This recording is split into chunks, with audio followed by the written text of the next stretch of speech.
मोठी बातमी आपल्याकडे येते। अभिजित दिपके जे कॉकरोच जनता पार्टी ज्यांनी स्थापन केलेली आहे त्या अभिजित दिपके यांना मारहाण झालेली याची माहिती मिळते। अभिजित दिपके यांची नुकतीच पुण्यामध्ये सभा झालेली होती आणि आता त्यांची नागपूरमध्ये सभा होणार आहे, होऊ घातलेली आहे। त्याच अभिजित दिपके यांना मारहाण झाली। जयपूरमध्ये त्यांचं आंदोलन होत होतं आणि त्या आंदोलनाच्या वेळी त्यांना ही मारहाण झालेली आहे।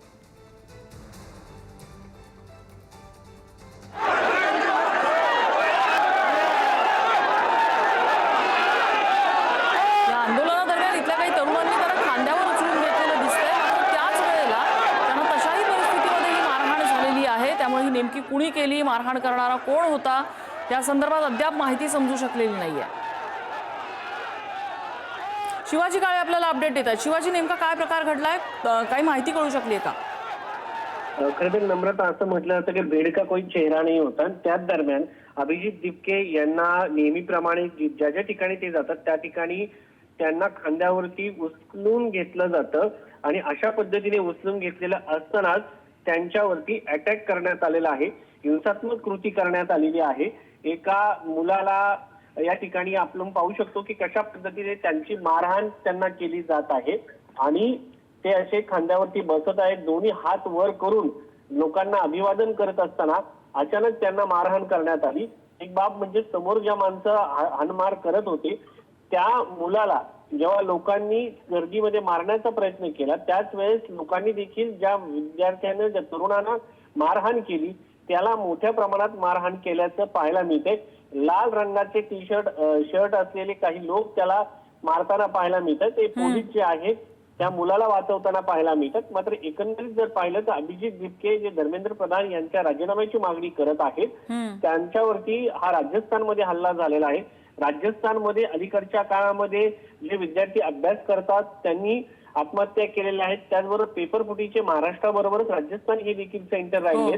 त्यामुळे लोकांना, विद्यार्थ्यांना पेपर फुटीमुळे फक्त हाच पेपर नाही तर वेगवेगळे पेपर फुटीचा मोठ्या प्रमाणात त्रास होतो। त्यामुळे लोक जे आहेत आपल्या भावना सांगण्यासाठी अभिजित दिपके यांच्या सोबत येतात, काही लोक त्यांना पाहण्यासाठी देखील येतात। दिल्लीमध्ये आंदोलन झालं होतं ते आपण पाहिलेलं आहे।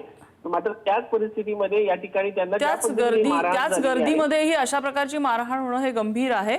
मी शिवाजी येते आपल्याकडे, आपल्यासोबत परांजपे सर आहेत। मला परांजपे सरांची याच्यावरती क्विक कमेंट घ्यायची। परांजपे सर, अभिजित दिपके याला मिळत असलेला पाठिंबा किंबहुना त्याचा वाढत असलेला पाठिंबा बघता की अशा पद्धतीची मारहाण होणं हे कुठल्या दिशेने जाऊ शकतं? मारहाण झाल्यानंतर अभिजित दिपके यांची पॉप्युलॅरिटी वाढेल यात शंका नाही।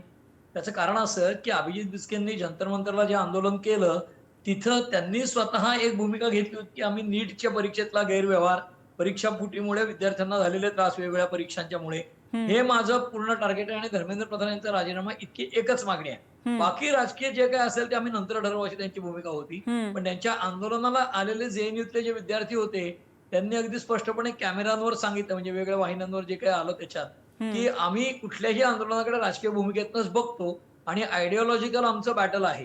आणि जंतर मंतरला तितक्या प्रमाणात त्यांना अपेक्षा होती त्या प्रमाणात सभा मोठी झाली नाही किंवा तो जो प्रोटेस्ट मोठा झाला नाही, म्हणून त्यांनी आता विकेंद्रित पद्धतीने सुरू केलाय। म्हणजे काय तर देशातल्या विविध शहरांमध्ये जायचं, आता पुणे हे विद्येचं माहेरघर आहे म्हणून पुण्यामध्ये ते आले, तसं वेगवेगळ्या शहरात जात आहेत। अशा सगळ्या ठिकाणी ते गेल्यानंतर जर त्यांना मारहाण झाली, कुठे काही त्यांना त्या कार्यक्रमाला गालबोट लागलं आणि कुणीतरी समाजकंटक किंवा अशा कुणी काही त्याच्यामध्ये अशा प्रकारचं गालबोट लावलं किंवा संकट आणलं तर त्याचा त्यांना निश्चितपणे राजकीय दृष्ट्या फायदा मिळेल हे निश्चित। आता यातले हल्लेखोर कोण आहेत, मग ते खरंच कुठले आहेत, म्हणजे त्याच्यामध्ये अनेक प्रकारच्या शंका कुशंका येऊ शकतात, त्याची स्पेक्युलेशन करणं आज योग्य नाही। पण लोकशाही मार्गाने आंदोलन करताना किंवा आपला विचार समाजामध्ये जाऊन समजावून सांगताना जर कुणी युवक आता बिस्केंसारखा आला असेल आणि करत असेल तर त्याच्यावर हल्ला करणं किंवा हिंसात्मक कृती करणं हे सर्वथैव गैर आहे।